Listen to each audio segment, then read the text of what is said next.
हम पढ़ेंगे मौर्य साम्राज्य की स्थापत्य, प्रशासन, अर्थव्यवस्था, कला स्थापत्य के पूर्व एग्जाम के प्रश्न।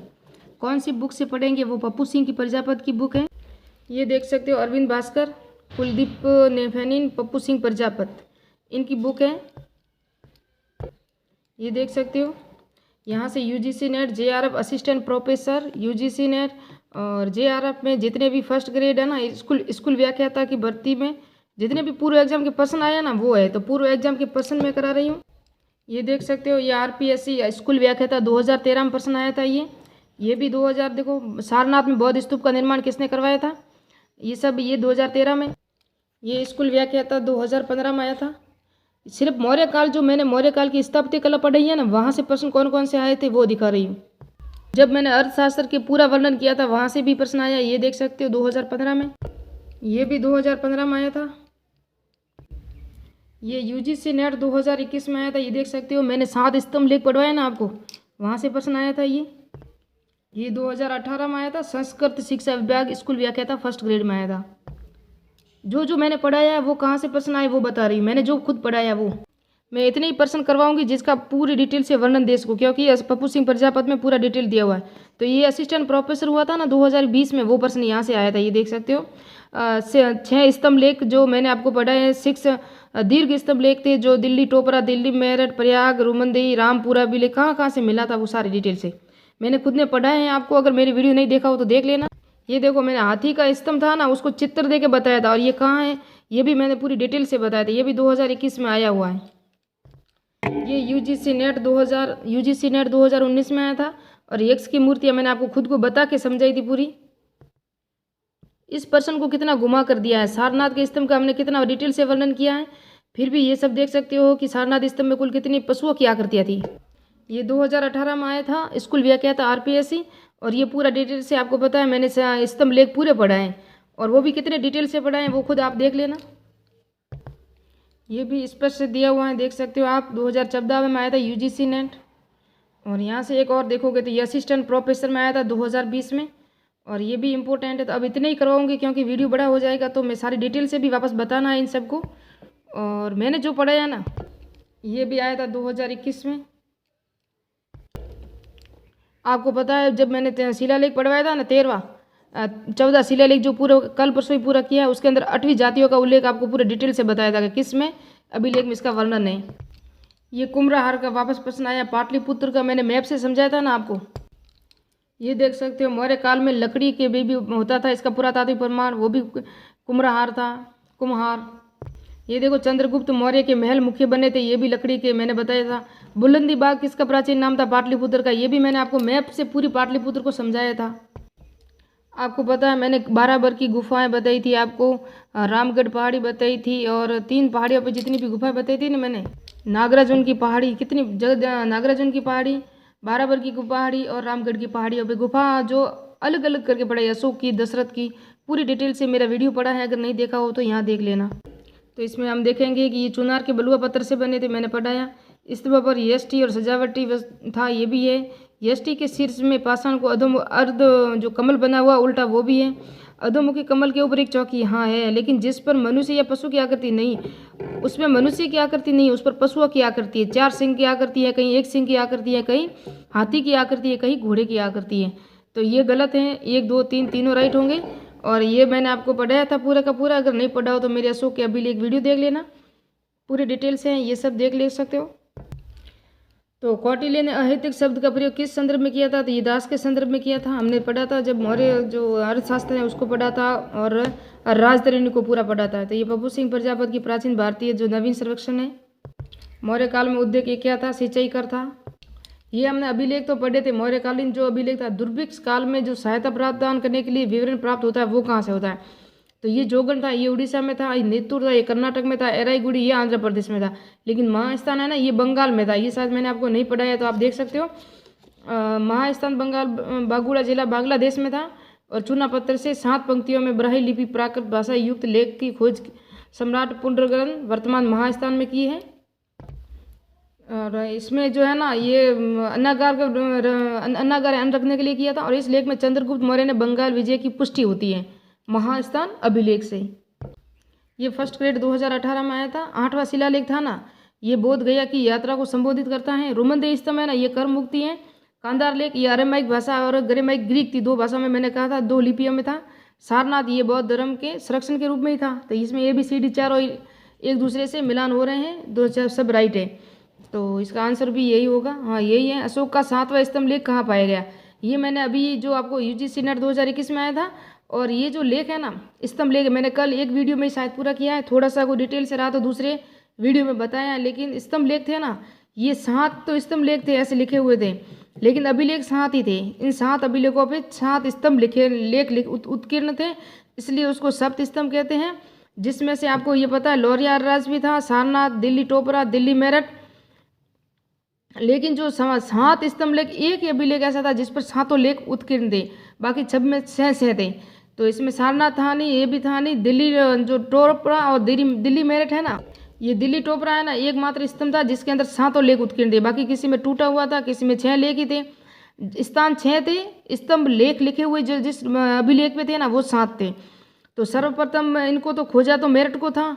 आपको पता है टिथेफल कोई नाम था, उसने 1750 में इसको खोजा था, लेकिन पढ़ा टोपरा स्तंभ को था। दिल्ली टोपरा स्तंभ है ना, इसको जेम्स प्रिस्म ने सर्वप्रथम 1837 में इसको पढ़ा था, और इसको ही फिरोज शाह तुगलक ने अपने महल के सामने ही रखवाया था, और इसको ही स्वर्ण स्तंभ भी कहा था। किसने? फिरोज शाह तुगलक ने कहा था।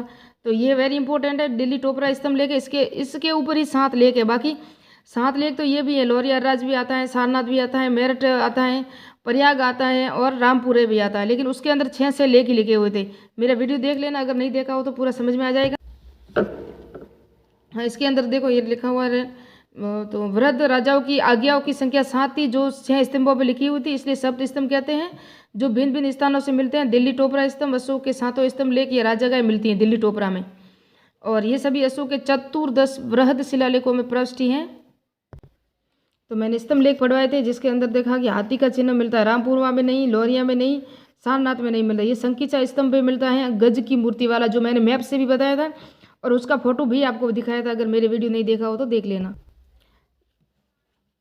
अशोक का स्तंभ और सारनाथ है ना, वो 4 स्तंभ थे, आपको पता है, 4 सिंह थे। रामपुरवा में सांड या वर्सल की आकृति, एक रामपुरवा स्तंभ है ना, उस पर वर्सल की आकृति है, और एक पर सिंह की आकृति। रामपुरवा 2 अभिलेख है या स्तंभ लेख है। संकीसा पे अश्व की नहीं है, संकीसा पे हाथी की आकृति हमने देखा था। लौरिया नंदगढ़ है ना, यहाँ भी सिंह की आकृति है, और इसके नीचे किसकी आकृति है? मयूर की आकृति है। सिंह के नीचे ही इसकी मयूर की आकृति है। तो ये आप पूरा डिटेल से देखोगे। तो कोलुआ बखिया बसाड़ है ना, एक सिंह अशोक का प्रथम स्थापित, सर्वप्रथम स्तंभ लेख अशोक का यही था, कोलुआ। फिर रामपुरा स्तंभ बिहार में एक सिंह है, मैंने कहा। और रामपुरवा स्तंभ बिहार में वर्षल उल्लेखनीय है कि रामपुरवा से प्राप्त ये दूसरा स्तंभ था, जहां नियारगंज में इसे संकालित मौर्य तक्षण कला की श्रेष्ठ कृति मानते हुए राष्ट्रपति भवन के सामने, मैंने कहा वर्षल की आकृति जो राष्ट्रपति भवन के सामने लगी हुई है, वो मैंने आपको वीडियो में वहां बताया था। संकीचा ये गज की आकृति है, उत्तर प्रदेश गज शीर्ष वाला एकमात्र स्तंभ था, उत्तर प्रदेश में है संकीचा, है ना। ये देखो सांची वाला था, मध्य प्रदेश में 4 सिंह हैं, और कल हंस यानी कि उस पर हंस को दाना चुगते हुए दिखाया गया सांची के स्तूप में, स्तंभ में। और रुमनदेही अश्व, कुछ विद्वान वर्षल आकृति भी प्रस्तावित करते हैं रुमनदेही का, लुम्बिनी में था। अशोक का सबसे छोटा स्तंभ लेख यही था। कोई कहता है अश्व की आकृति थी, कोई कहता है इस पर गरुड़ की आकृति थी। ये सारनाथ स्तंभ लेख है ना, ये सबसे प्राचीन यानी सबसे बाद वाला है, 4 सिंह वाला अशोक का अंतिम समय में निर्मित कला की दृष्टि से सर्वोत्तम स्तंभ है। ये भी आया था 2021 में, UP PGT में आया था कि महाराष्ट्र में बौद्ध धर्म के प्रचार हेतु किसको भेजा था? तो महाधर्म रक्षित को भेजा था। ये UGC नेट 2021 में आया था, आप देख सकते हो इसका डिटेल से। आजीविकों को 2 गुफाओं का दान में, लुम्बिनी की तीर्थ यात्रा, बोध गया की तीर्थ यात्रा। तो ये पूरी डिटेल से देखोगे तो आंसर में देखोगे अशोक के राज्याभिषेक के बाद की घटना कौन कौन सी थी। तो राज्याभिषेक के 8वें वर्ष में उन्होंने वृद्ध शिलालेख संख्या 13 में कलिंग विजय की थी, इसका वर्णन है। संबोधि यानी बोध गया की यात्रा 10वें वर्ष में की थी, जो शिलालेख संख्या 8वें में है ना। और धम्मभिषेक राजा के जारी करना 10वें वर्ष में। तो ये आजीविकों को 2 गुफ दान दी थी 12वें वर्ष में, मैंने बताया था सुदामा और करण चौपड़ शायद गुफा थी, 2 थी, वो 12वें वर्ष में बराबर की गुफा लेख थी। और नागराजून पहाड़ी पे जो गुफाएं बनाई थी, गोपी का गुफा थी, लोमस ऋषि की गुफा थी, वो बराबर की पहाड़ी पे थी, लेकिन बनाई थी दशरथ ने बनाई थी। तो ये मैंने बता दिया आपको। और युक्त, राजयुग और पारदेशिक की नियुक्ति जो 12वें वर्ष में वृद्ध शिलालेख संख्या 13 में 3 थे, 3 अधिकारी थे, मैंने शिलालेख जब बताए थे आपको बताया था। और मध्यम महामात्रों की नियुक्ति 13वें वर्ष में वृद्ध शिलालेख संख्या 5 यानी कि 5वें वर्ष में धर्म महामात्र करता था तो 5 ही शिलालेख था 5वें नंबर का, और 13वें वर्ष में उसने धर्म महामात्रों की नियुक्ति की थी। और 19 से आजीविकों को तीसरी गुफा का दान 19वें वर्ष में बराबर की गुहा लेके है ना, उसके अंदर लिखा हुआ, लेकिन उस पर गुफा कौन सी दी थी ये आप मुझे कमेंट में करना, क्योंकि मैंने गुफा का पूरा वीडियो बना दिया है। अगर नहीं देखा हो तो वो देखना, फिर आप इसका आंसर कमेंट में करना। गुफा है लिखा हुआ है मैंने, और अशोक की गुफा है जो स्थापत्य कला है मौर्यकालीन। लुम्बिनी यात्रा एवं निगलवा स्थित कनक मुनि स्तूप की यात्रा पूजा 20वें वर्ष क्रमश रुमनदेही और निगाली सागर स्तंभ लेख में इसका वर्णन है। और ये पूरी डिटेल से देख सकते हो। मौर्य प्रशासन में विशेषता उपलब्ध नहीं था, क्या नहीं थी, उसके अंदर जन कल्याणकारी गतिविधियों का अभाव नहीं, ऐसे ये गलत है। जन कल्याणकारी गतिविधियाँ थी, इसलिए ये गलत है। ये जब मैंने अशोक के शिलालेख बताए थे ना, उसके अंदर सारा डिटेल से बताया था कि अशोक के अभिलेखों में किसका वर्णन नहीं है, तो पल्लवों का नहीं है, सतीयुग पुत्रोत्तरा है, चोलों का है और चेरों का है। ये पूरी डिटेल से है। वृद्ध शिलालेख संख्या 13 में चोल है चोल राज्य, पांड यानी पांड्य राज्य, तंबपनी यानी ताम्रपनी वर्तमान श्रीलंका की उल्लेख। ये प्रश्न भी 2016 में कॉलेज लेक्चरर आरपीएससी में आया था कि अशोक के अभिलेखों में असत्य कथन किया। अशोक के अधिकांश अभिलेख ब्राह्मी लिपि में उत्कीर्ण किए गए, अशोक के कुछ अभिलेख खरोष्टी लिपि में उत्कीर्ण किए गए, अशोक के अभिलेखों में यूनानी अरेमाइक लिपियों का उत्कीर्ण हुआ। अशोक के 3 स्तंभ लेख फिरोज शाह तुगलक को मिले थे, ये गलत है। तीनों राइट है, ए बी 1 2 3 राइट है, 4 गलत हैं। अशोक ने फिरोज शाह तुगलक अशोक के मेरठ स्तंभ लेख और टोपरा स्तंभ लेख कोई दिल्ली ले गया था। 3 स्तंभ लेख नहीं थे, 2 थे। अशोक के 13वें किस शिलालेख में 8वीं जातियों का उल्लेख मिलता है, तो ये 13वें शिलालेख में मिलता है। पण और मासक किस राजवंश की मुद्राएं थी, तो ये मौर्य की थी, और सारा व्यापार पणों से होता था, और ये पण चांदी के सिक्के होते थे। या मौर्य शासनकाल में यूजीसी नेट 2004 में आया था। ये मौर्य काल के राजा प्रसाद वगैरह सभा भवन सारे डिटेल से मैंने बताया था। जो लकड़ी के भी होता था, यानी कि मौर्य काल में भवनों का निर्माण लकड़ी से भी होता था। पुरातात्विक प्रमाण कहाँ है, तो ये कुम्भलहार में मिला था, जो अशोक के चंद्रगुप्त मौर्य के अभी भी लकड़ी के जले हुए जो प्रमाण अभी भी पड़े हैं, जिसका महल होता था, उसको फयान ने कहा था कि ये किसी देवों ने बनाया है, देवताओं से निर्मित है। और उसको और एक व्यक्ति था मेगस्थनीज ने कहा था ये मानव रचित रचना नहीं है, यानी कि कुम्हार था। पाटलिपुत्र में स्थित चंद्रगुप्त का महल मुख्य बना हुआ था, ये लकड़ी का बना था। मैंने आपको पूरा मैप से समझाया था कि पाटलिपुत्र में लकड़ी के महल चंद्रगुप्त मौर्य के थे। और ये फिर ये बुलंदी बाग प्राचीन इसका नाम किसका था, पाटलिपुत्र का था, ये भी 2008 में आया हुआ है। निम्नलिखित में से किसने मंत्री मौर्य राजा को मारा था, तो पुष्यमित्र शुंग था ना, उसने वृद्धत को मार के शुंग वंश की स्थापना की थी। तो ये है ना, निम्नलिखित में से विश्व झोपड़ी गुफा कहाँ है। गुफा लेख जो मैंने पढ़ा है आपको, ये बाराबर की पहाड़ी पर है। विश्व झोपड़ी गुफा है ना, इसको बनाया दशरथ ने था। बाराबर की पहाड़ी पर जितनी भी गुफाएं थी ना, सुदामा थी, करण चौपड़ थी, और एक और थी विश्व झोपड़ी, ये सब अशोक ने बनवाई थी। कहाँ, बाराबर की पहाड़ी पर। लेकिन बाराबर की पहाड़ी पर एकमात्र गुफा थी जिसको लोमस ऋषि की गुफा कहते हैं, उसको विश्व झोपड़ी की बाराबर की लोमस ऋषि की गुफा थी ना, उसको दशरथ ने बनाया था। और ये जो विश्व झोपड़ी की गुफा है ना, इसको अशोक ने ही बनवाया था। किसने बनवाया था, अशोक ने। ये भी अशोक ने 2 गुफाएं जो आजीविकों के लिए दी थी, चट्टान को काट कर बाराबर की पहाड़ी पर। खलवितिक पर्वत, ये भी मैंने बता दिया, नागार्जुन की पहाड़ी पर स्थित है। 2 जगह थी, एक तो नागार्जुन की पहाड़ी, एक बाराबर की पहाड़ी पर गुफाएं निर्मित थी। नागार्जुन की पहाड़ी पर दशरथ ने बनाई थी, बाराबर की पहाड़ी पर अशोक ने बनवाई थी। ये पूरी डिटेल से है, आप देख सकते हो। गुफाओं की संख्या 7 है, इसलिए 7 घर भी कहा गया है इनको।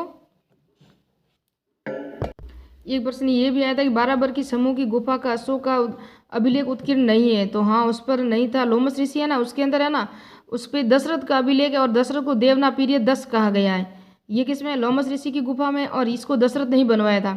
बाकी करण चौपड़ गुफा, सुदामा और विश्व झोपड़ी, ये तीनों गुफाएं अशोक ने बनवाई थी। लोमस ऋषि की गुफा है ना, ये दशरथ ने बनवाई थी। ये पूरी डिटेल से आप यहाँ भी देख सकते हो। ये मैंने कहा था कि सुदामा की गुफा शासनकाल 12वें वर्ष में, और करण चौपड़ की गुफा 19वें वर्ष में, और एक और थी लोमस ऋषि की गुफा थी, और ये बनाई थी अशोक के राज्य अभिषेक के समय। दशरथ के अभिलेख के अभिषेक के समय, राज्याभिषेक। विश्व झोपड़ी थी ना, ये 12वें वर्ष में अशोक ने, तो ये अशोक ने बनवाई थी। मौर्य शासक दशरथ द्वारा निर्मित स्थापत्य की दृष्टि से सर्वोत्तम कौन सी है? लोमस है, देखो आप। और विश्व झोपड़ी किसकी है? अशोक की राज्याभिषेक में 12वें वर्ष में। और सुदामा की थी, वो भी अशोक के राज्याभिषेक के 12वें वर्ष में। जबकि जो ये थी ना कर्ण चौपड़ थी, ये शासनकाल के 19वें वर्ष में थी। कर्ण 19 वर्ष का था, आप ऐसे कन्फर्म जोड़ सकते हैं। सुदामा और जो विश्व झोपड़ियाँ ना, ये दोनों 12 वर्ष की थी। ये सप्तांग सिद्धांत है ना, ये सप्तांग सिद्धांत का प्रश्न आया था। और सप्तांग सिद्धांत की मैंने ऐसी ट्रिक बताई है, एक शॉर्ट वीडियो बनाया, उसके अंदर तो ऐसे समझाया कि आप कभी नहीं भूलोगे। तो सप्तांग सिद्धांत में कौन सा नहीं था? तो इसके अंदर ये दूत नहीं था, ये तो पता है। लेकिन पूरा डिटेल से अगर आप देखोगे तो सप्तांग सिद्धांत ये है ना, ये पूरा, तो इसको मैंने पूरा डिटेल से आपको मैप से समझाया। ये स्वामी से लगा के यहाँ से यहाँ तक का ऐसा एक मैप बनाया और उसको समझाया कि आप कभी जिंदगी में नहीं भूलोगे।